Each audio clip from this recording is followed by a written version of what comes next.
뉴스 속보입니다. 대선판이 요동치고 있습니다. 그러니까 국민의힘은 후보 단일화 때문에, 민주당은 이재명의 사법 리스크 때문입니다.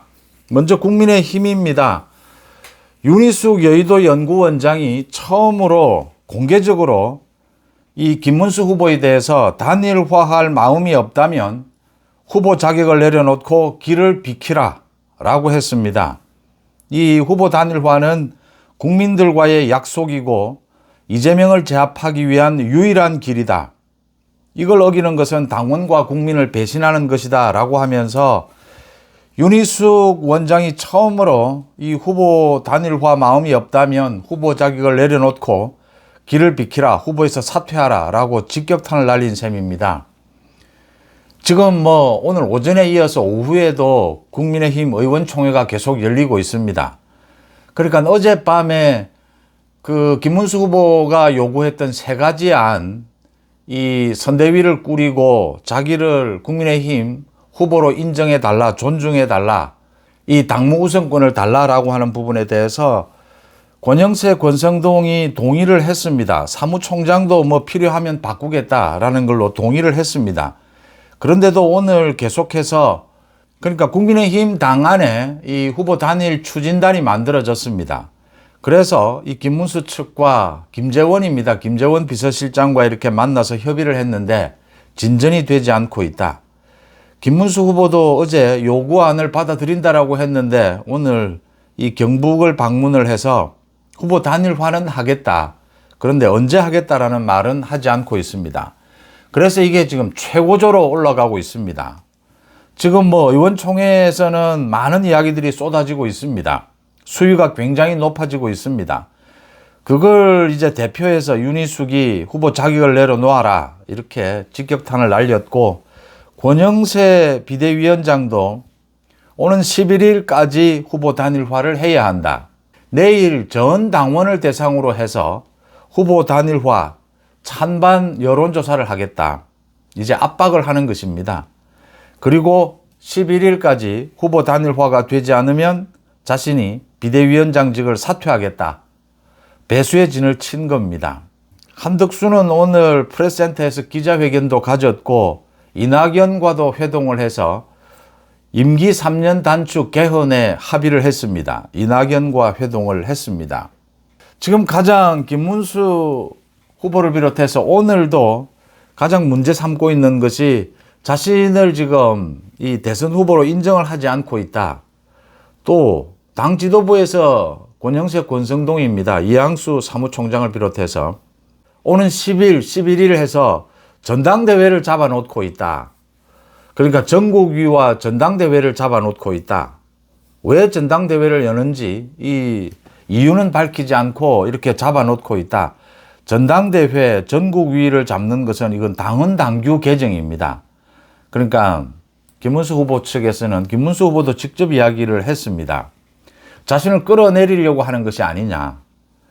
안 되면, 후보 단일화가 11일까지 안 되면 전당대회 전국위를 통해서 당헌 당규를 개정해서 이 후보를 바꾸려고 하는 것이 아니냐. 이렇게 무시하는 것은 모욕하는 것이다. 이렇게 이야기를 했고, 이양수 사무총장이 또 밝혔습니다. 그게 아니다. 이게 지금 누가 후보로 선출될지 모르기 때문에 김문수 후보가 최종 후보로 선출이 되면 큰 문제가 없는데, 한덕수가 후보로 선출될 경우에는 여러 가지 변수가 발생을 할 수가 있다. 그래서 전당대회를 예정해 놓고 있다. 그러니까 당원으로 빨리, 국민의힘 당원으로 이렇게 가입을 하면 큰 문제는 없는데, 무소속으로 있을 경우에는 이게 전당대회를 거쳐야 되는 상황이 발생할 수도 있다. 이렇게 이야기를 했습니다. 감정의 골이 깊어지고 있습니다. 김문수 후보에 대한 공격이 이어지고 있고, 김문수 후보는 이제 쌍권이라고 이야기를 하죠. 권영세, 권성동이 지금 작당을 하고 있다.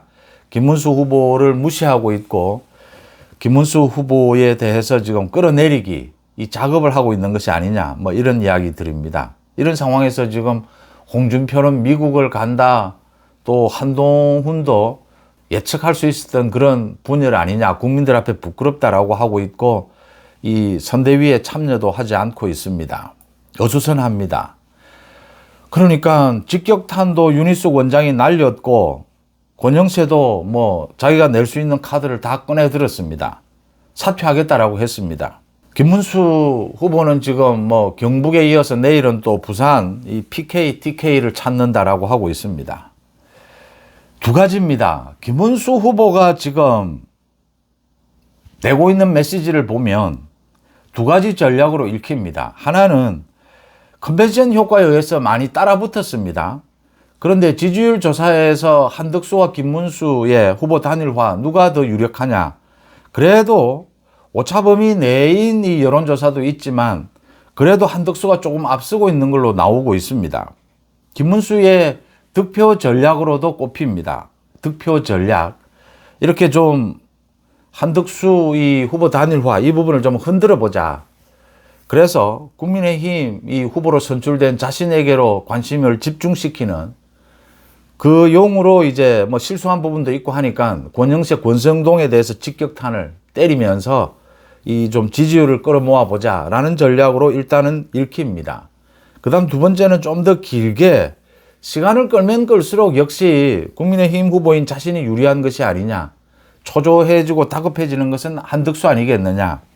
이제 이 두 가지 전략으로 읽힙니다. 그런데 이 두 가지 전략을 놓고도 제가 권영세나 권성동이 잘한다라는 이야기는 뭐 절대 하지 못하겠습니다. 그동안 당을 이끌어온 것을 보면. 그럼에도 불구하고 현실적으로 지금 뭐 이제 최종 후보가 선출이 되면 당연히 후보 중심으로 당이 운영이 되는 겁니다. 지금 뭐 비대위가 크게 의미가 없습니다. 그래서 뭐 권영세가 사퇴하는 것이 그렇게 뭐 중요한 건 아닙니다. 그런데 지금 권영세, 권성동을 뭐 이렇게 공격을 김문수가 하는 것, 김문수 측에서 이건 일찍부터 사실은 후보 단일화로 간다라는 게 정해져 있었습니다.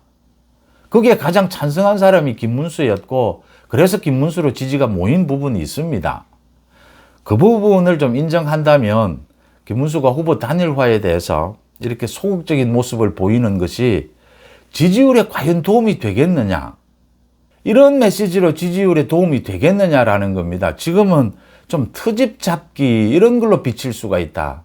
후보 단일화를 강조해온 자신의 입장으로 본다면 이런 것 말고 지금 개헌이라든지 임기 단축이라든지 이재명의 사법 리스크 이런 굵직굵직한 이슈를 가지고 지지율을 끌어모을 이재명 대항마로 자신의 존재감을 높일 이런 전략이 맞지 않았느냐. 이 전략이 말입니다. 권성동, 권영세가 뭐 잘했다 잘못했다를 떠나서 말이죠. 이 뭐 때릴 때는 거기밖에 없지 않습니까? 한덕수를 바로 때리기는 뭐 그러니까 지금 만만한 게 사실은 뭐 당 지도부죠. 또 그런 면도 좀 있죠. 또 당 지도부가 잘한 것도 아니니까. 이 전략의 문제를 제가 짚고요. 두 번째, 25일까지 시간을 끌어보자라고 한다면 이건 기다리지 못합니다. 제가 이 국민의힘 후보 경선 때부터 뭐 그 대상이 누구든지 정말 모든 걸 내려놓고 공정하게 보겠다. 여러분들에게 약속을 드렸고 여러분들의 의견도 모두 듣고 있습니다. 그런데 후보 단일화에 반대하고 소극적인 사람은 절대 찬성할 수 없습니다. 여러분들 제 송재TV에 많은 시청자분들 댓글을 통해서 의견을 표시해 주십니다. 다들 뭐 지지하는 후보도 있고 어떤 경우에도 지지하는 후보를 포기할 수 없다. 충분히 이해합니다. 그런데 이재명을 제압하기 위해서 후보 단일화 빅텐트에 반대하는 사람은 찬성할 수 없습니다. 그 부분을 본다면 김문수의 시간 끌기 전략도 적절하지 않다 이렇게 보입니다. 그 전당대회를 왜 그렇게 일정을 잡았느냐? 뭐 서로 이렇게 나를 끌어내리기 위한 것 아니냐? 아니다. 뭐 혹시 한덕수가 될지도 모르니까 준비해야 되지 않느냐? 양쪽 다 말이 맞습니다. 준비도 필요하고 또 김문수에 대한 경고도 있는 겁니다. 이 안 되면 이제 11일까지 김문수 측에서 25일까지 시간을 끌겠다라고 하면 방법은 후보 사퇴밖에 없습니다. 당헌 당규를 고쳐서 후보를 사퇴시키는 이 방법밖에는 없습니다. 그러니까 경고도 있는 거죠. 뭐 말을 속일 필요가 뭐 있습니까? 뻔하게 드러나는 건데 두 가지 다 있는 거죠. 그 효과를 노리고 전당대회 날짜를 잡고 있는 것입니다. 이게 지금 내일 뭐 당원들 대상으로 해서 후보 단일화 찬반 여론조사 한다라고 하는데 뭐 압도적일 겁니다. 90% 찬성으로 나올 겁니다. 후보 단일화. 그러니까 토론회도 한번 열어야 하고 또 당원 50% 국민 여론조사 50% 이렇게 할 가능성이 높습니다. 뭐 문구는 또 뭐 좀 신경전을 펼치겠지만 그런 시간까지 확보해야 된다라고 보면 적어도 내일 밤까지는 일정이 나와야 합니다. 그러니까 김문수 후보가 여러 가지 전략을 짤 수 있습니다. 누구든지. 그런데 지금 하고 있는 이 두 가지 전략은 좀 김문수 후보답지 않습니다. 그러니까 큰 이슈, 이재명 제압, 뭐 헌법 개정 이런 걸로 지금 득표를 하겠다. 또 저 한덕수의 후보 단일화 빨리 서두르자라고 하는 저 요구에 대응하겠다. 이런 전략이 맞지 않느냐. 후보 단일화는 김문수 후보도 지금 후보 단일화를 하지 않겠다 말은 해본 적도 없고 이 11일 넘겨서까지 넘기겠다 말을 김문수 후보가 직접 해본 적도 없습니다. 그래서 그런 부분에 대해서 자세를 바꿔야 한다. 그렇지 않으면 정말 뭐 이렇게 전당대회를 열어서 뭐 말 그대로 후보를 끌어내리는 이런 상황이 되면 이건 뭐 후보 단일화의 시너지 효과는 전혀 없어지는 셈입니다. 최악의 경우인 것이죠. 김문수 후보도 뭐 이런 것까지를 생각하고 있지는 않을 겁니다. 결단을 내려야 할 때는 결단을 내려야 하지 않느냐 이렇게 보입니다.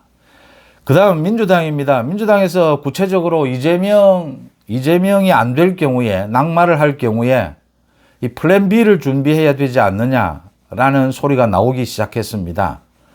뭐 이재명의 팬카페입니다. 재명인의 마을, 뭐 클리앙 이런 등에서 그러니까 이재명이 낙마를 할 경우에 백업 후보를 준비해 놓고 있어야 하지 않겠느냐. 지금 뭐 사법부 탄핵 이야기, 사법부 전체를 지금 탄핵하겠다는 자세입니다. 이런 상황인데 최악의 상황을 대비해야 하지 않느냐. 무소속으로 누가 나가서 이재명이 낙마할 경우를 대비해서 준비를 해야 하지 않느냐. 무소속으로 나가든지 이번에 대선 후보를 내지 않는 조국 혁신당 후보로 등록을 하든지 그러면 뭐 기호 3번을 받을 수가 있으니까 이런 이야기들이 나오고 있습니다. 그러니까 이재명의 말을 가장 잘 듣는 사람, 이재명을 배신하지 않을 사람 이런 걸로 플랜 B를 준비해야 하지 않느냐라는 겁니다. 거론되는 사람들이 이거 개딸들 중심으로 이제 이야기가 나오는 건데 사실은 민주당 의원들도 이 부분을 오래전부터 거론을 하고 있던 점입니다. 이재명의 눈치가 보이니까 이재명 때문에 입 밖에 말을 공개적으로 못 내서 그렇지 추미애, 정청래, 김민석, 박찬대 뭐 이런 이름들이 오르고 있습니다. 그러니까 이재명 말 잘 들을 사람, 배신하지 않을 사람으로 백업 후보를 만들어야 하니까 이런 사람들의 이름이 거론이 되고 있습니다. 참 이 대선이 희화화되고 있다. 참 웃음거리가 되고 있다. 이렇게 보입니다. 웃음거리 한두 가지가 아닙니다. 지금 민주당에서는 이제 뭐 거의 발작 상태입니다. 대법관들을 모두 탄핵해버리겠다. 또 이재명의 이 파기환송심을 맡고 있는 서울고등법원의 이 재판부도 모두 탄핵해버리자. 언제 하느냐? 15일 지금 재판을 미뤄달라. 그러니까 이재명이 내일은 소환장을 수령하게 됩니다. 서울고등법원에서 이 소환장을 보냈기 때문에 인편을 통해서 이재명이 수령하지 않을 수 없는 상황이 됩니다. 내일은. 수령을 하게 되는데 이렇게 모두 탄핵해버리겠다. 대한민국의 사법부를 모두 탄핵하겠다라는 식입니다. 이런 탄핵을 겁박을 하고 있는데도 지금 뭐 재판부나 사법부, 대법원은 전혀 꿈쩍도 하지 않습니다. 사실은 뭐 웃기는 일이지 않습니까? 지금 이재명은 급한 것입니다. 그러니까 이 재판을 연기해달라, 연기해주지 않으면 이제 탄핵에 나설 수밖에 없을 겁니다. 그걸 이제 국민들이 어떻게 받아들일 것이냐라는 것이고요. 또 탄핵에 나서도 이 좀 구체적으로 이 막을 수가 없습니다. 그러니까 지금 이재명 쪽에서 계속하는 이야기가 이 재판부 15일 이 재판에 불출석하겠다라는 걸 또 흘리고 있습니다. 흘려보는 것이죠. 재판 연기하라라고 지금 압박을 주는 것입니다. 이거 재판에 출석하지 않으면 16일 곧바로 재판을 잡을 수도 있습니다. 그리고 다음 주에 바로 선고할 수도 있습니다. 이재명 끝날 수 있습니다. 대법원까지 확정 판결도 나올 수 있습니다. 이런 식으로 지금 탄핵 이야기가 이렇게 마구잡이로 나오고 있고 조국혁신당에서는 오늘 또 이런 이야기까지 했습니다. 그러니까 이재명의 그 파기환송심 재판을 맡고 있는 서울고등법원의 형사 7부입니다. 여기에 재판장을 맡고 있는 이재권 부장판사와 주심을 맡고 있는 송미경 판사입니다. 이 송미경 판사, 이 두 사람은 회피 신청을 해야 한다. 왜냐라고 내용을 들여다보니까 이재권 부장판사는 윤석열 대통령과 사법연수원 동기다. 송미경 판사는 또 한덕수 전 총리와 개인적인 인연이 있다. 송미경 판사의 결혼식 주례를 한덕수가 맡았다라는 제보가 있다라고 하면서 회피해야 된다라고 이야기를 했습니다. 이런 내용으로 판사가 재판을 회피해야 되면 대한민국에 재판이 진행이 되겠습니까? 사법연수원 동기가 윤 대통령이 사법연수원 23기인데 이때는 300명 가까이 됐습니다. 이 개인적으로 인연이 있다. 이게 지금 한덕수 총리와 그 같은 고향입니다. 전북 송미경 판사. 이런 인연까지 지금 이야기를 대면 그러면 영남 지역에 국민의힘 어떤 사람에 대해서 재판을 하면 영남 지역의 판사는 전부 회피해야 되고 이 전라도 지역의 무슨 재판에 대해서는 전라도 지역 판사가 전부 회피해야 되고 무슨 희화화되고 있다 말씀을 드리는데 이런 난동을 부리고 있습니다. 난동을 부려도 재판은 계속됩니다. 중단할 수 없습니다. 그러니까 이재명 플랜 B가 나올 수밖에 없는 까닭이고 앞으로도 계속 나오게 될 겁니다. 김문수 후보의 입장도 충분히 이해가 됩니다. 김문수 후보로 정말 제 송은재 TV에 많은 분들도 김문수 지지를 밝히시고 계시는데 지금 전통적인 보수 우파 김문수를 많이 지지를 했습니다. 또 여전히 지지하고 있는 분들도 많은데 후보 단일화에 대해서 아직 시간은 좀 있습니다. 적어도 내일까지는 후보 단일화에 대해서 지금 대처를 이렇게 하는 것은 아닌 것 같습니다. 그러니까 권성동 권영세에 대해서 불만이 있거나 사무총장을 바꾸고 싶다. 주요 요직에 대해서 자꾸 그렇게 가면 이게 지금 이 후보 단일화 경선에 자신이 없는 걸로 비칠 수가 있습니다. 후보 단일화에서 잘못되더라도 당권은 어떻게 잡아보자 이런 식으로 비칠 수가 있습니다. 이건 김문수답지 않습니다. 물론 김문수 후보가 후보 단일화에 지금 경선에서 이길 수도 있고 그 차이가 지금 말 그대로 박빙의 승부 아닙니까? 또 어떻게 될지 모릅니다. 토론회를 거치면 좀 더 당당하게 임할 필요가 있다. 그런데 후보 단일화에 소극적인 후보를 지지할 수는 없습니다. 태도가 바뀔 것이다 라고 봅니다. 한번 여러분들과 함께 기대를 갖고 기다려 보고자 합니다. 여러분들은 어떻게 보십니까? 뉴스 속보 마칩니다. 고맙습니다.